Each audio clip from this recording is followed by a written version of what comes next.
Good morning. Facebook live में आप लोगों का स्वागत है।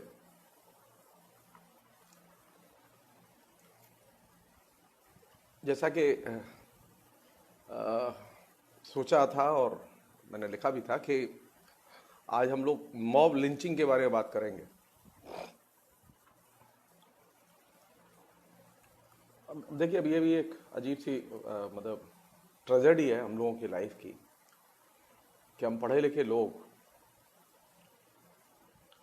अभी किसी विकास से संबंधित या और किसी से संबंधित मुद्दे पर बात नहीं कर पा रहे हैं। पिछले 5-6 साल से जो सिलसिला शुरू हुआ है उसमें हम लगातार ऐसे मसलों पर बात कर रहे हैं जो मसले सामाजिक विकास से जुड़े हुए नहीं है बल्कि सामाजिक विध्वंस से और विभाजन से जुड़े हुए हैं।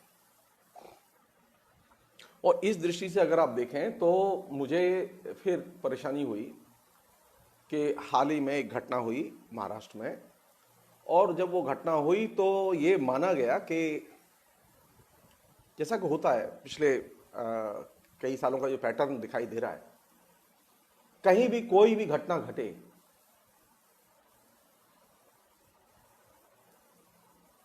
बस उसकी खबर एक बार अखबार में आनी चाहिए, उसके बाद में पूरी की पूरी मीडिया इंडस्ट्री और पूरी की पूरी साइबर इंडस्ट्री जो लोग चला रहे हैं वो बिना तथ्य की जांच किए, बिना कुछ समझे एकदम अफवाह और झूठी खबरें बनाने में एकदम मशगूल हो जाते हैं, क्योंकि उनके पास में पैसे हैं। ऐसे करीब 30,000 लोग काम कर रहे हैं साइबर सेल में, जिनको करीब 4 से 5 करोड़ रुपया हर महीने पेमेंट दिया जाता है। अब मुश्किल यह है कि कोरोना वायरस के टाइम पे जब लॉकडाउन हुआ है तो उस समय कोई उनके पास काम नहीं है और उनका एक ही काम था जिसकी वजह से उनका अपॉइंटमेंट हुआ था, अफवाह फैलाने के लिए। मैं बहुत विनम्रता से कहना चाहता हूं और ये सिद्धांत तो ये बात मैं आपसे शेयर करना चाहता हूं। मॉब लिंचिंग क्यों होती है? मॉब लिंचिंग का थ्योरी है अफवाह और मॉब लिंचिंग उसकी प्रैक्टिस। जिस समाज में अफवाह उड़ेंगी उस समाज में मॉब लिंचिंग होगी। जैसे हम लोग कहते हैं ना कि पॉर्न इज ए थ्योरी और रेप इज ए प्रैक्टिस। आप जितना पॉर्न देखिएगा, जितना पॉर्न दिखाइएगा समाज में उतना ही बड़े पैमाने पर औरतों के साथ में बलात्कार, हिंसा की घटनाएं घटेंगी, हिंसाचार बढ़ेगा। उसी तरह आप भी अफवाह फैलाइएगा। आपकी मंशा क्या है? इस इनमैटेरियल अफवाह आप जितनी अफवाह फैलाइएगा उतनी ही मॉब लिंचिंग बढ़ेंगी, घटेंगी नहीं।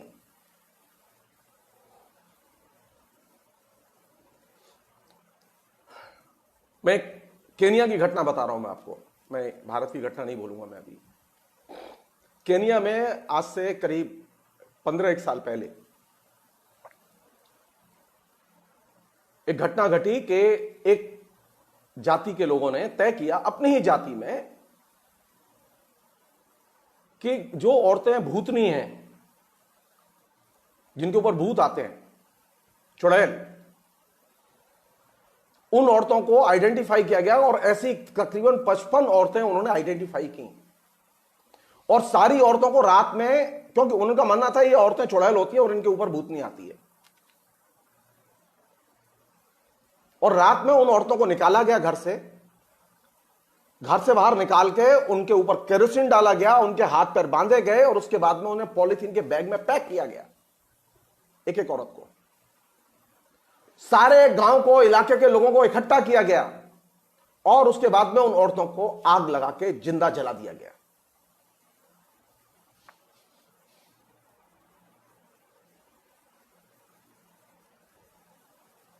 जानते हैं हिंदुस्तान में मॉब लिंचिंग किसकी सबसे ज्यादा होती है और कहां होती है? सबसे बड़ी मॉब लिंचिंग है जो लड़की मारी जाती है, जिंदा जलाई जाती है। दहेज के नाम पर जो मॉब लिंचिंग आप करते हैं वह घर के अंदर होती है, परिवार सामने, आंखों के सामने जिंदा जलाई जाती है, और एक दो नहीं, हजारों लड़कियां जिंदा जलाई जाती हैं, और आप बेचैन नहीं होते।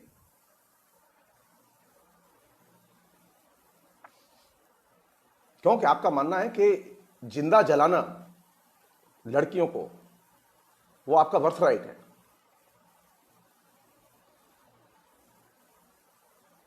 कमाल का एक फिनोमेना विकसित किया हुआ है। हमारे घर में जब मॉब लिंचिंग होगी तो हम उस पर चुप रहेंगे, हमारा मोहल्ला चुप रहेगा, हमारा मीडिया चुप रहेगा, उसका कोई कवरेज नहीं होगा। मैं निश्चित तौर पर जो घटना हाल ही में महाराष्ट्र में हुई उससे दुखी हूं, और मैं उसकी निंदा करता हूं। मैं आपसे साफ कहना चाहता हूं, ये घटनाएं बढ़ेंगी घटेंगी नहीं, क्योंकि आपने अफवाह उड़ाना बंद नहीं किया है। आप जितनी अफवाह फैलाएंगे, क्या अफवाह थी? अफवाह यह थी कि वे चोर थे, अफवाह यह थी कि वे बच्चे चुरा कर ले जा रहे थे। आप मॉब लिंचिंग की खबरें पढ़िए इंटरनेट पर।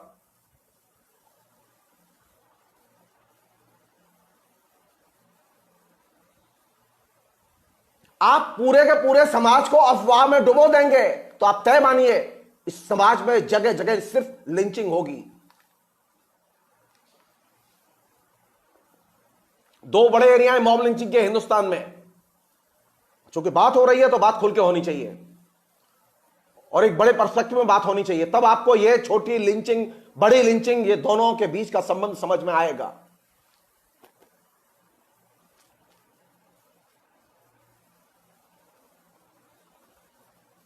मैं इस पूरे प्रसंग को हिंदू मुसलमान का प्रसंग नहीं बनाना चाहता। मेरे लिए मारे गए लोग भी मनुष्य हैं, और जो मार रहे हैं वो भी मनुष्य हैं। उनके अंदर हिंसा और अपराध भर गया है। आप याद कीजिए मॉब लिंचिंग का फिनोमेना कब शुरू हुआ और किसने शुरू किया? ये निजी सेनाएं किसने बनाई थी बिहार में? ये जो तमाम किस्म की रणवीर सेना से लेकर और तमाम जो सेनाएं बनी, ये किस लिए बनी थी? ये पॉलिटिक्स में वे लोग हैं जो कि रिएक्शनरी राजनीति को रिप्रेजेंट करते हैं। उन्होंने जाति उत्पीड़न के लिए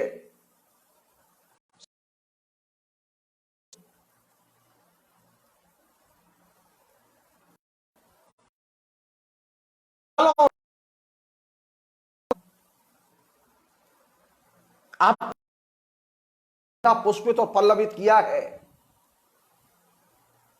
और मैं वे जो लोग हैं जो माओवादी हैं,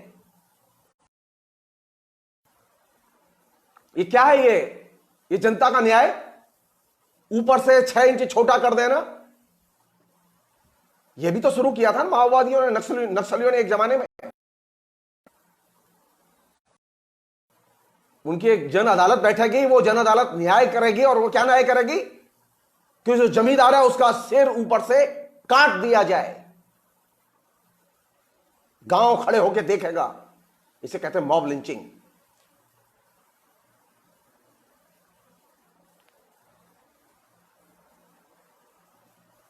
माओवादियों के हाथ भी मॉब लिंचिंग में सने हुए हैं, जान लीजिए। उसी तरह ये रणवीर सेना की जो और इसी तरह की जो निजी सेनाएं जिन्होंने बनाई, उनके भी हाथ मॉब लिंचिंग में सने हुए हैं। हमारा समाज आकंठ मॉब लिंचिंग के आख्यानों में डूबा हुआ है। हम कभी आंख खोल कर देखते ही नहीं है, कभी बेचैनी नहीं होती हमारे अंदर, कभी गुस्सा नहीं आता हम लोगों। मैं बार बार एक बात कह रहा हूं कि हमने एक ऐसा नपुंसक समाज निर्मित किया है, एक ऐसा नपुंसक बुद्धिजीवी वर्ग निर्मित किया है जो हिंसा को हिंसा नहीं कहता, बल्कि उसे किसी न किसी रूप में रैशनलाइज करता है, जस्टिफाई करता है। हिंसा कोई भी करे, ये करें या वो करें, हिंसा सच के नाम पर हो या झूठ के नाम पर हो, हिंसा हिंसा है।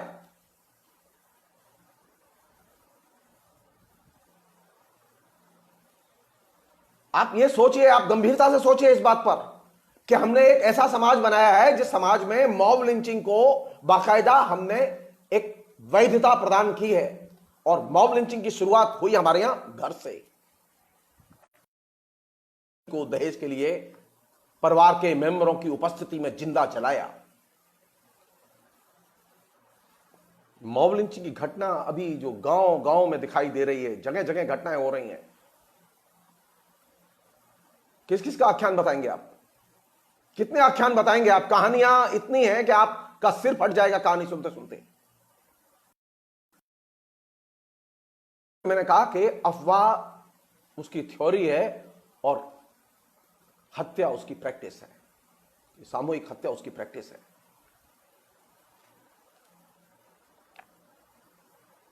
सो प्लीज, अगर मॉब लिंचिंग से लड़ना चाहते हो ना कि आगे कोई मुसलमान न मारा जाए, कोई पंडित न मारा जाए, कोई पुजारी न मारा जाए, कोई औरत न मारी जाए, तो प्लीज अफवाह पर विश्वास मत करो।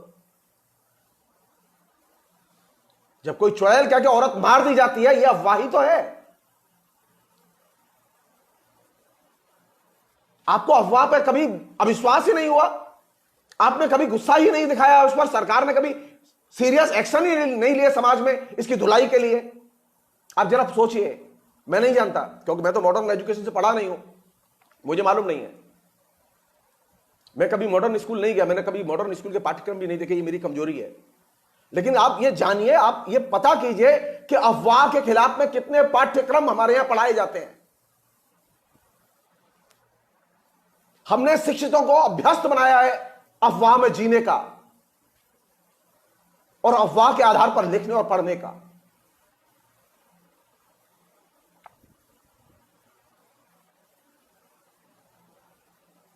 अफवाह के आधार पर सबसे पहले आपने प्रताड़ित किया, लिंचिंग की, हत्या की औरत की।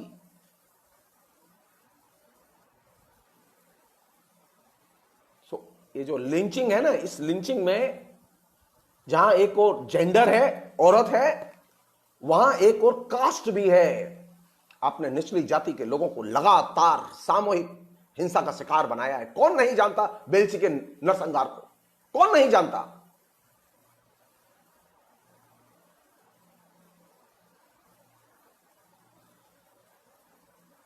अब आप तिलमिला रहे हैं, क्यों तिलमिला रहे हैं भाई?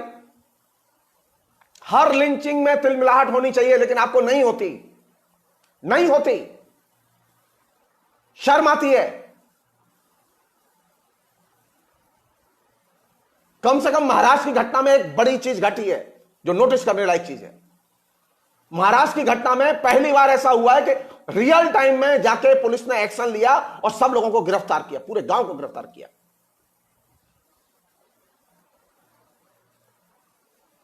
आप रिकॉर्ड तो उठाइए, बिहार में जितनी भी मैसेकर हुए और मॉब लिंचिंग हुई, ये तमाम किस्म की जो निजी सेनाओं के जरिए,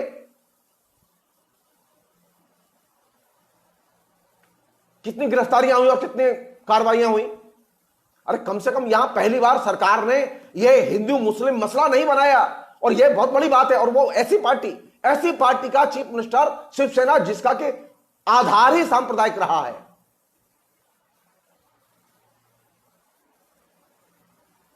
मुझे निश्चित तौर पर मतलब ये सही लगा सरकार का कदम कि सरकार ने तत्काल एक्शन लिया और जो भी XYZ जो भी लोग थे सबको गिरफ्तार करके बंद किया।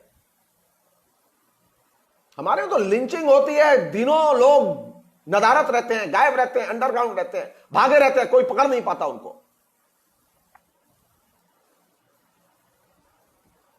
आपके पास में दो फूटे शब्द नहीं है ये कहने के लिए कि सरकार ने सही किया है, जिससे सरकार का मनोबल बढ़े, सरकार सही दिशा में सोचे। मेरे शिवसेना से गंभीर दुराग्रह हो सकते हैं, मेरे विचारधारात्मक मतभेद हो सकते हैं, लेकिन शिवसेना की सरकार ने सही काम किया, मुझे उसकी प्रशंसा करनी चाहिए। मुझे इंकरेज करना चाहिए कि बाकी सरकारें भी इसी तरह से सोचें और करें।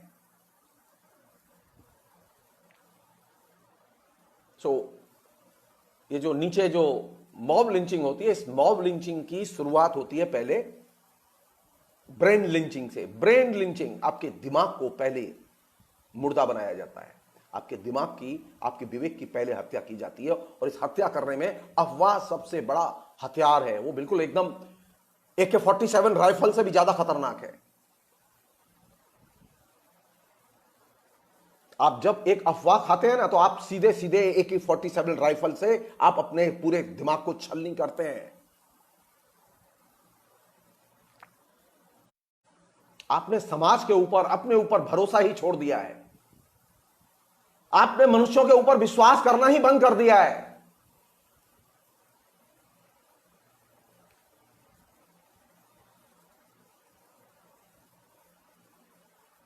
आपने अपने चेतना का हिस्सा बना लिया और भीड़ बन गए हैं, और आपको जब मौका लगता है मारो साले को, मारो साले को। अगर किसी ने गलती की है, किसी ने चोरी की है, किसी ने बच्चे चुराए हैं, किसी ने और कोई अपराध किया है, तो निश्चित तौर पर थाने हैं, अदालत है, कानून है, आप जाइए, शिकायत कीजिए, आप उसे ले जाइए, पकड़ के हवाले कीजिए। यह कौन सा तरीका हुआ कि अगर किसी लड़के ने इफ्टीजिंग की तो आपने उसे पकड़ा और वहीं ऑन द स्पॉट उसे किल कर दिया। और हम लोग खुश होते हैं, हम लोग खुश होते हैं कि बहुत अच्छा किया कि साले को जान से मार दिया।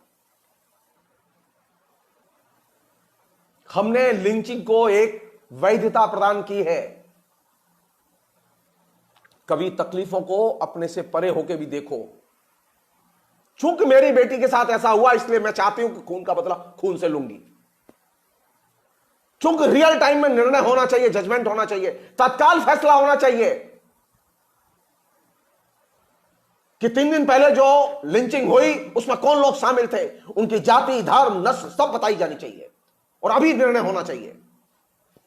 यह कौन सा न्याय है? यह कौन सा न्याय है? यह न्याय वह न्याय जो अफवाह की कंधे पर सवार होकर दौड़ रहा है, स्पीड से दौड़ रहा है।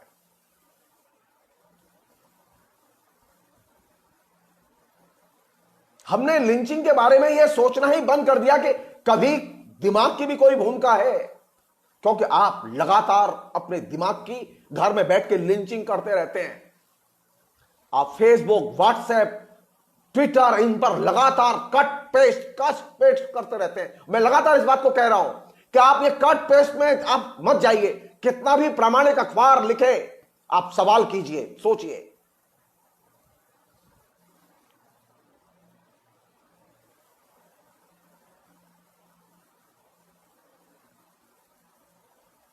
अब मॉब लिंचिंग के बाकायदा सुसंगठित गिरोह बन गए हैं। अब जान लीजिए आप, कहीं पर भी मॉब लिंचिंग जो है ना, वो स्पॉन्टेनियस दिखती जरूर है, स्पॉन्टेनियस नहीं होती, वो एकदम नहीं होती। बाकायदा गिरोह है, और वो गिरोह बिल्कुल एकदम नाविनालबद्ध है। नीचे लिंचिंग होगी और उसी की रियल टाइम में एकदम स्प्रेड की जाएंगी खबरें। झूठी खबरों से पूरे समाज को एकदम डुबो दिया जाएगा। आप सोच नहीं पाएंगे। आप जिस अखबार को उठाएंगे, जिस वेबसाइट पर जाएंगे, आप जिस जगह जाएंगे, आपको सिर्फ झूठ और झूठ मिलेगा।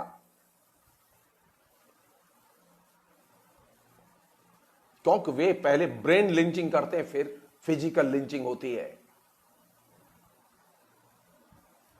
आप अपने कम से कम ये दिमाग की जो रोज हत्या होती है अफवाहों के जरिए, पहले इसे रोक लीजिए, नीचे की लिंचिंग रुक जाएगी। आप उठाइए, अभी जो 2 दिन 3 दिन से चल रहा है, आप उठाइए। जो सरकार के लोग हैं वे आंख बंद करके, क्योंकि उन्हें महाराष्ट्र की सरकार नापसंद है, आंख बंद करके जो मन में आ रही है लिख रहे हैं। नहीं भाई, ऐसे मत करो, मत करो। हिंदुस्तान में कानून नाम की एक चीज है, उस कानून का सम्मान करो। तुम्हारे पास जितने प्रमाण हो, तर्क हो, जाओ अदालत में जाओ।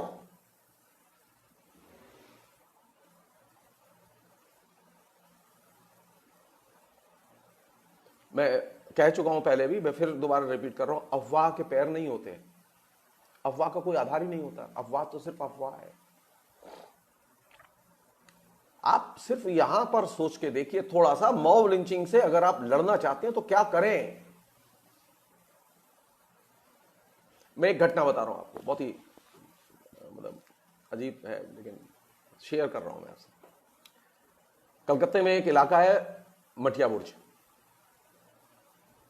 तो मैं मटिया बुर्ज एक बार मैं अपने एक मित्र के यहां गया, तो मैं लौटते समय मैं ऑटो की लाइन में लगा हुआ था, और ऑटो की लाइन में जब मैं जहां लगा हुआ था तो मेरे सामने एक लड़का था, और भी लोग थे। तो मेरे आगे जो लड़का था वो अपने आगे वाले व्यक्ति के जेब से पर्स निकाल रहा था, और मैं देख रहा था उसे। ये लाइन लगी हुई थी मटिया बुर्ज के थाने के ठीक सामने।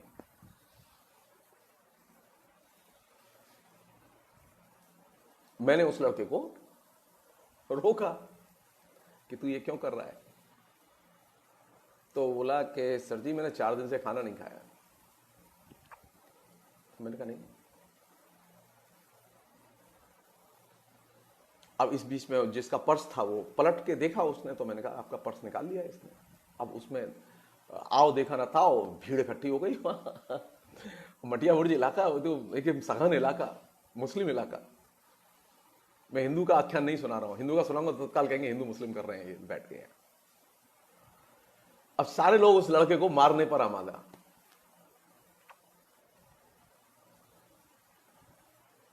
मैंने हाथ जोड़ के कहा कि भाई आप लोग मारिए मत इसे, भाई जो भी है मारिए मत। इसने चोरी की है, पकड़ गया है, इसने बता दिया गया है, पर्स भी दे दिया गया है, अब मारिए मत। बोले नहीं सर जी इसे एक बार पीट लेने दीजिए कस के। मैंने बड़ी मुश्किल से, जानते हैं, हाथ पैर जोड़ के बड़ी मुश्किल से उस लड़की की जान बचाई। अच्छा, मैं उसी ऑटो में जिसमें मैं वहां आ रहा था, मैं उस अपने साथ ऑटो में बिठा के खिदिरपुर तक लेके आया। मैंने कुछ नहीं किया, मैंने उसे 2 कचौड़ी खिलाई और मैंने कहा तू अब घर जा, अपने खाना नहीं खाए घर जा, लेकिन ये तू मत कर।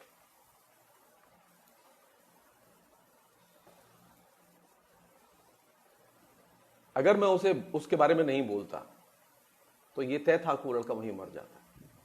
बंगाल में लिंचिंग की ऐसी घटनाएं आए दिन होती रहती हैं। कहीं छोटी चोरी में पकड़ा गया, कहीं और किसी वजह से पकड़ा गया, कहीं कोई अफवाह की वजह से पकड़ा गया और उसको लोग मार देते।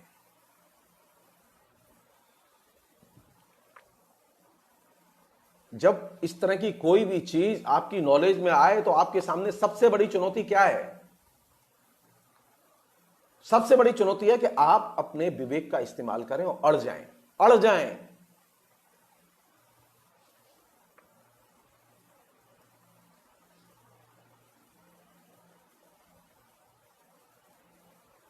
मैं आपको जेएनयू की एक बहुत मजेदार घटना बता रहा हूं। जेएनयू में एक जमाने में एक व्यक्ति, एक लड़का, एक इफ्टीजर लड़का, जो कि उस समय के सबसे टॉप पुलिस ऑफिसर का बेटा था, मैं नाम नहीं लेना चाहता। उसने एक लड़की को छेड़ा और लड़की का कुछ चेज करते करते कैंपस तक आया। उस लड़की ने आके हमसे कहा तो हमने उस लड़के को पर्सनली कहा किया तो इस तरह से नहीं करना, माफी मांग, खत्म हो जाएगी। नहीं माना तुम जाओगे नहीं बेटा। और मैंने उसे हॉस्टल के नीचे एक कमरे में बंद कर दिया।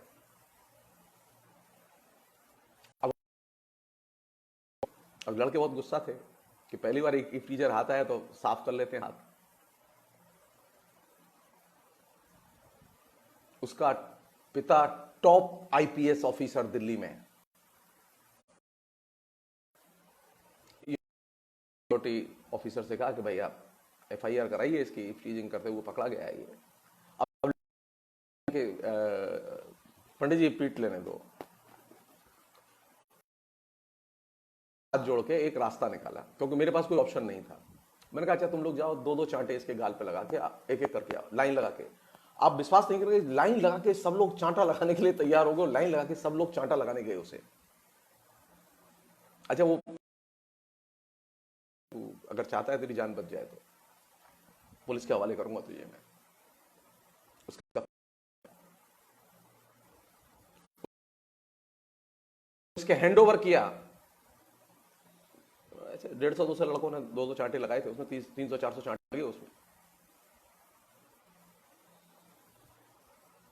रैशनल इरेशनल का विवेक ही चला जाता है। ये शिक्षित और अशिक्षित पूरी दोनों जगह मैंने चीज ये देखी है। मैं बार बार कह रहा हूं कि नहीं रहने दो, हम इसे पुलिस के हवाले कर देते हैं, परेशान मत हो। ना, मारेंगे साले को। ये जो अतार्किक, जो भीड़ की जो मानसिकता है, ये भीड़ की मानसिकता शिक्षितों में भी हो सकती है, अशिक्षितों में भी हो सकती है। जरूरत क्या है आपकी? चुनौती क्या है आपकी? आपकी चुनौती है कि आप किसी भी किस्म के भीड़ के दबाव में ना आए। आप विवेकवान हैं। हमने एक ऐसा मध्य वर्ग तैयार किया है, एक ऐसा समाज में नीचे हिस्सा तैयार किया है, गांव में तैयार किया है। और ये कहां से आ रही है चीज? कौन सी चीज है? मॉब लिंचिंग गांव में ज्यादा है, शहर में कम है। उसका एक बड़ा कारण है, बुनियादी कारण, क्योंकि हमने ग्राम्य बर्बरता के जो रूप थे, जिसे हम सामंती बर्बरता कहते हैं, ग्राम्य बर्बरता के रूपों के खिलाफ तो हमने कभी कोई मुहिम चलाई नहीं।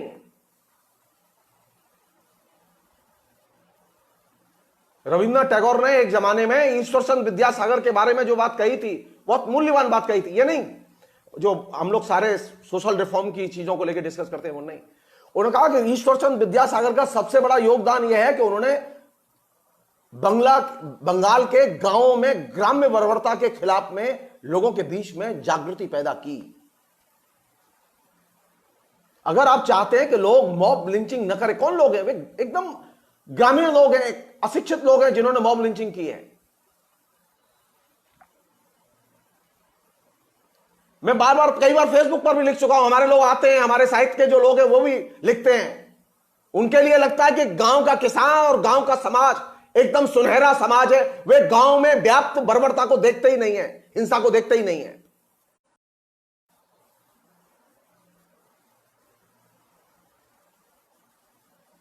आप ग्राम्य बर्बरता के रूपों को आइडेंटिफाई कीजिए वैसे ही जैसे कि ईश्वरचंद विद्यासागर ने आइडेंटिफाई किया था। उनके कल्चरल रूट्स में जाइए, उसकी जड़ों में जाइए।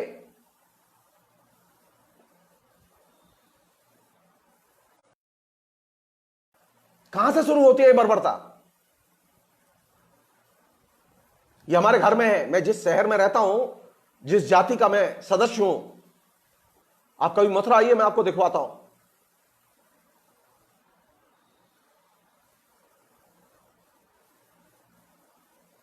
बेटा बाप से कहता, अरे बहनचोद पानी लियो एक गिलास। इसे टिपिकल डिह्यूमनाइज जो है लैंग्वेज, जो टिपिकल डिह्यूमनाइज लैंग्वेज में बड़ा होगा, रमेगा, जिएगा, वह बहुत इजी टारगेट है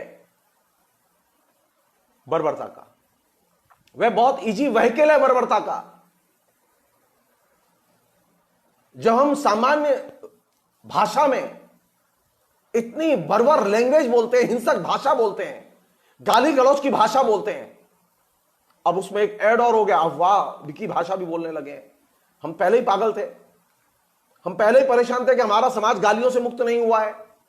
हम पहले इस परेशान थे कि हमारे समाज में जेंडर डिस्क्रिमिनेशन है और जेंडर डिस्क्रिमिनेशन की वजह से घर में वायलेंस है, जिसमें निरीह लड़की रोज मारी जाती हैं, और वो मॉब लिंचिंग है।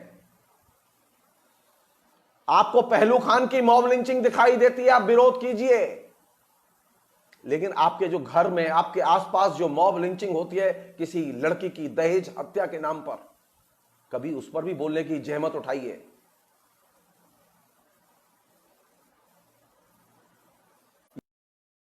भी है जो सोकॉल्ड सेकुलर है और उनके जो सोकॉल्ड लोग हैं,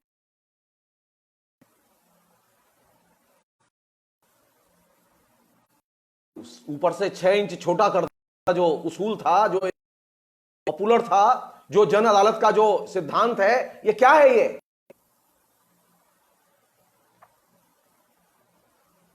आज से 3 साल पहले की घटना बता रहा हूं मैं आपको। आप अखबारों में खोजिएगा, आप इंटरनेट पे मिल जाएगी, 4-5 साल पहले की घटना ही है।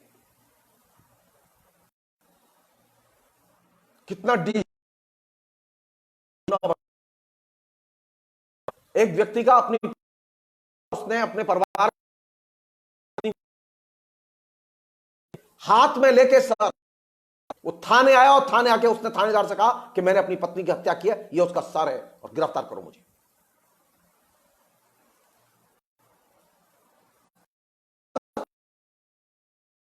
में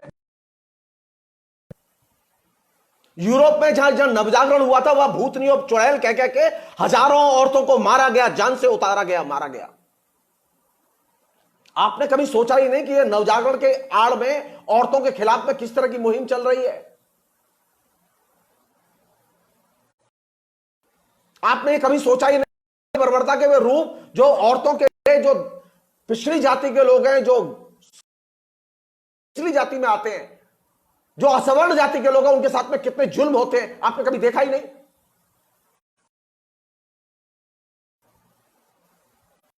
आप तो काउंट ही नहीं करते, उनकी मृत्यु को काउंट ही नहीं करते, आप गिनती बंद हो गई। मैं इंटरनेट पर देख रहा था, मुझे देख के बहुत ही क्रोध आ रहा था। इंटरनेट, पार्लियामेंट में 2 साल पहले हमारा मंत्री कह रहा है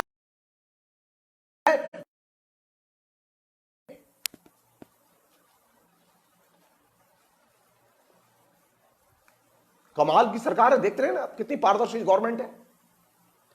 अखबार भरे पड़े, इंटरनेट भरा पड़ा है, लेकिन सरकार के पास डाटा नहीं है। सो मॉब लिंचिंग के लिए और कानून की हालत क्या है, सुप्रीम कोर्ट को हस्तक्षेप करके कहना पड़ा कि मॉब लिंचिंग के खिलाफ में लोग कानून बनाए। राज्य सरकार ने अपने अपने कानून बनाए। मनी हमारे यहां मॉब लिंचिंग हो रही है, लेकिन कोई कानून ही नहीं था, हमने कभी सोचा ही नहीं। तो मेरी हाथ जोड़ के आपसे विनती है कि मॉब लिंचिंग से अगर बचना चाहते हो और लड़ना चाहते हैं तो पहले ब्रेन लिंचिंग बंद कर दो। पहले इस बात पर एक मत हो जाओ कि आप अफवाह न सुनेंगे, न मानेंगे, न लिखेंगे। आप तय मान लीजिए, आप अफवाह बंद कर दीजिए, लिंचिंग बंद हो जाएगी, गारंटेड लिंचिंग बंद हो जाएगी, क्योंकि अफवाह उसका सिद्धांत है और लिंचिंग उसका।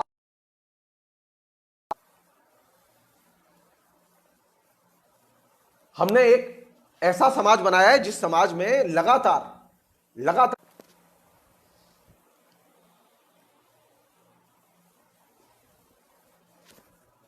मॉब लिंचिंग में एक और चीज है जो कि बहुत खतरनाक है।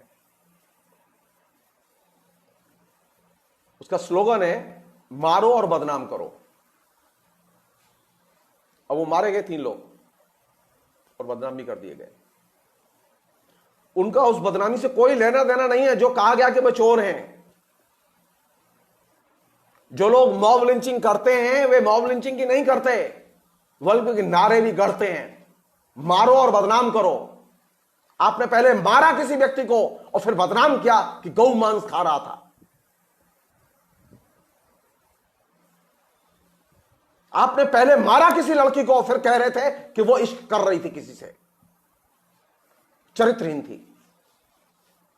तो जब आप मॉब लिंचिंग करते हैं तो आप मॉब लिंचिंग ही नहीं करते, आप अपनी नैतिक श्रेष्ठता का प्रदर्शन करते हैं। श्रेष्ठ घटिया चीज, कोई भी नैतिक तौर पर कोई नहीं है, कोई इमोरल नहीं है और कोई मॉरल नहीं है। तो आपने एक पूरा का पूरा हिसाब ऐसा विकसित किया है कि फिर बदनाम करेंगे।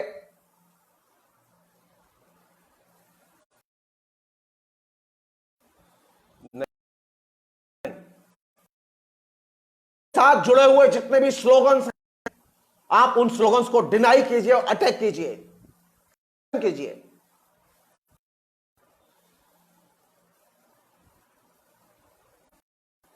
लिंचिंग का आधार अफवाह और सिर्फ अफवाह है। किसी ने जानने की कोशिश ही नहीं की कि वे जो 3 थे, बस एक अफवाह थी कि वो चोर हैं और लोगों ने पीट दिया, जान से मार दिया।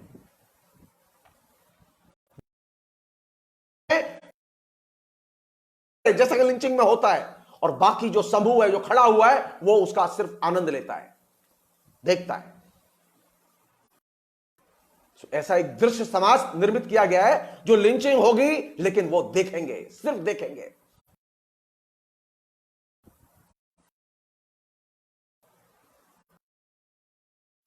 नहीं, के प्रति तो लिंचिंग के प्रति हमारे अंदर नफरत और घृणा होनी चाहिए। लिंचिंग को किसी भी रूप में वैधता नहीं प्रदान की जाएगी।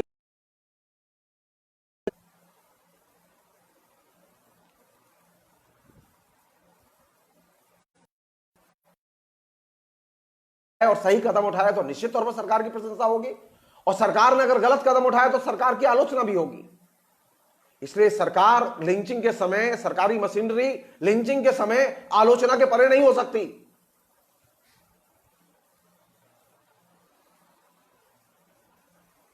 जो राजस्थान में लिंचिंग की घटना घटी, पहलू खान वाली, उसमें क्या चीज निकल के आई?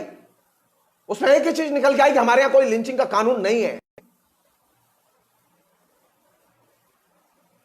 सुप्रीम कोर्ट ने राज्य सरकारों से कहा कि लिंचिंग के खिलाफ कानून बनाओ।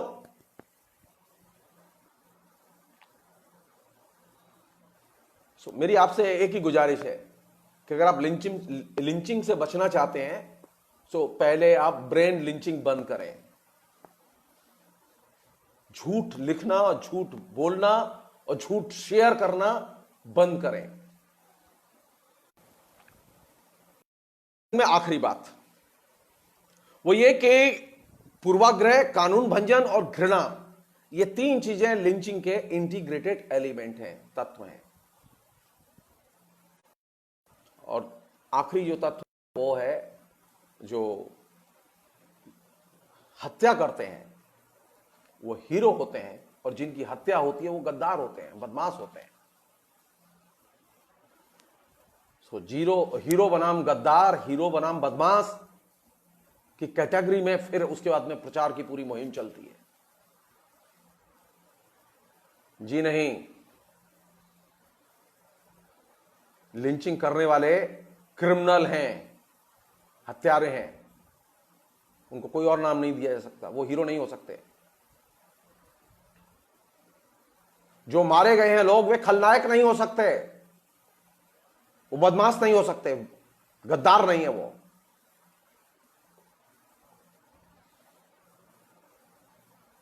सो लिंचिंग पर बात करते समय हमारे दिमाग साफ होने चाहिए कि हम नफरत से लड़ें, हम पूर्वाग्रहों से लड़ें, और हम कानून भंजन की जो मानसिकता है इससे लड़ें।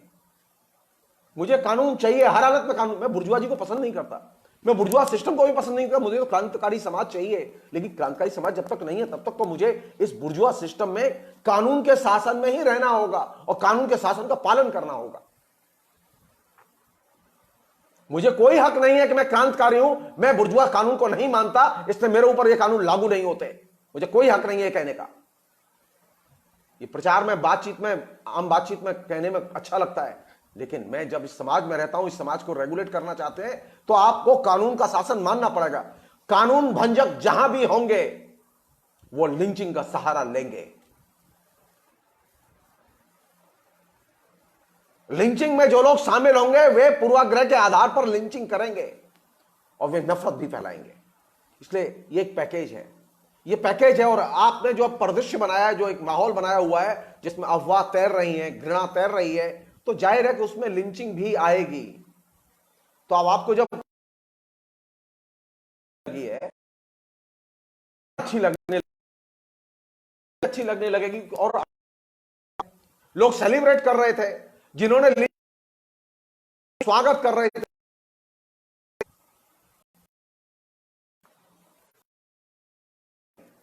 नहीं, मुझे ऐसा समाज नहीं चाहिए, मुझे ऐसे लोग नहीं चाहिए जो कि हत्या को सेलिब्रेट कर। मुझे ऐसे लोग नहीं चाहिए। लोग क्रांतिकारी नहीं हो सकते, वो लोग हीरो भी नहीं हो सकते, लोग समाज के नायक नहीं हो सकते, वे हत्यारे हैं। लिंचिंग की सोसाइटी क्रिमिनल्स की सोसाइटी है, जान लीजिए। एक ऐसी सोसाइटी जहां शरीफों का समाज न हो, सिविल सोसाइटी न हो, कानून का शासन न हो। हम दुनिया के देश हैं जहां ये फिनोमेना है, भारत में भी ये फिनोमेना है, अनेक में भी, महाराष्ट्र में भी चीजें हैं। जरूरत किस बात की है लिंचिंग से लड़ने के लिए? सिर्फ एक, अफवाह को मत मानो, कानून कहे जो मानो। कानून की कसौटी पर चीजों को परखो, जांचो, देखो, तय करो। और आप ये उम्मीद न करें पुलिस वाले अगर खड़े हैं तो पुलिस वाले रोकेंगे। पुलिस वाले कभी नहीं रोकते, कभी नहीं रोकते। महाराष्ट्र में जो घटना हुई वहां पुलिस वाले खड़े थे, लेकिन वो देख रहे थे, क्योंकि आपने सबके अंदर अफवाह फैला रखी है, सबको कन्विंस कर रखा है कि हां लोग ऐसे हैं जो चोरी करते हैं और गाड़ी से भागते हैं सामान लेके। आपने अफवाह करके यह फैला रखा है कि लोग बच्चे किडनैप करते हैं और भागते हैं। तो जब एक बार अफवाह चलती है तो पुलिस वाला भी सोचता है कि हां ऐसा ही हो रहा होगा। हमने देखा है ना अफवाह को चलते हुए, और किलिंग, मॉब लिंचिंग देखी है ना, 84 के दंगे में मॉब लिंचिंग देखी है आपने। आप क्यों भूल जाते हैं इस हिंदुस्तान को? 7,500 सिखों को एकदम मैसेकर करके मार दिया गया था, भी बांट रहे हैं। मॉब लिंचिंग की भी हो सकती है, और जान लीजिए हम लोगों ने एक ऐसा समाज तैयार किया है जो कि हर बार मॉब लिंचिंग को सेलिब्रेट। मुझे ऐसे समाज से नफरत है।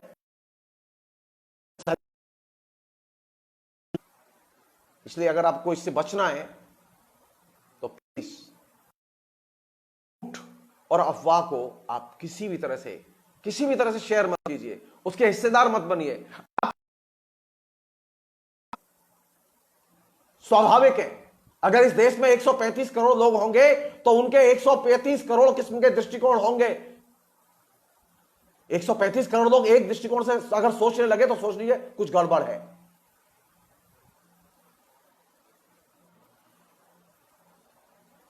ये सबको एक सार बनाने की कोशिश, एक ही सांचे में डालने की कोशिश, एक ही तरह का दिमाग बनाने की कोशिश, ये उस लिंचिंग समाज की बैकग्राउंड तैयार करती है।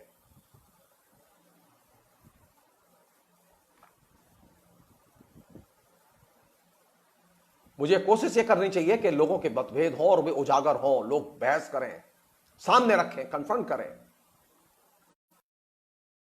इस आधार पर कन्फ्रंट करें, सामने के वाले के साथ में विश्वास के साथ कन्फ्रंट करें, वो हमारा दोस्त है। लिंचिंग तो होगी क्योंकि अब आपने दोस्त को दुश्मन बना दिया है कैंपेन करके। अब तो दाएं हाथ को बाएं हाथ में विश्वास नहीं है। पहले मैं मजाक में कहता था, जब हम जेएनयू में पढ़ते थे, एक चीज थी जो आपने भी देखी होगी जगह जगह,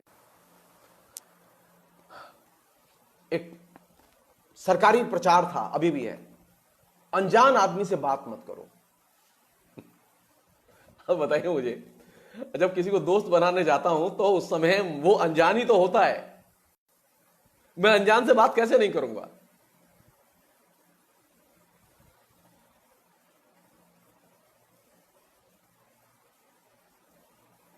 आपने पहले लोगों को अविश्वास करना सिखाया, उसकी प्रैक्टिस करके घिर चुके हैं। अब वो समाज घिर चुका है पूरा।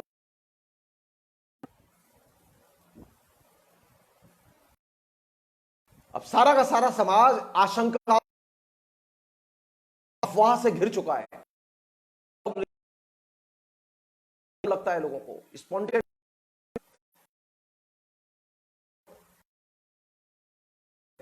अभी खत्म करो, फैसला तत्काल होना चाहिए।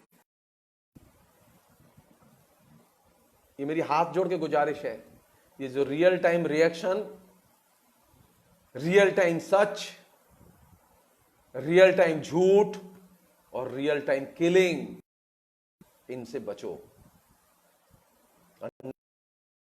आप जानते हैं ना, तमाम अफ्रीकी देश उसी की तरह आप जा रहे हैं। आप ऐसे ही गिरोह घूमते रहते थे, एक जाति दूसरी जाति को जाके मारती थी।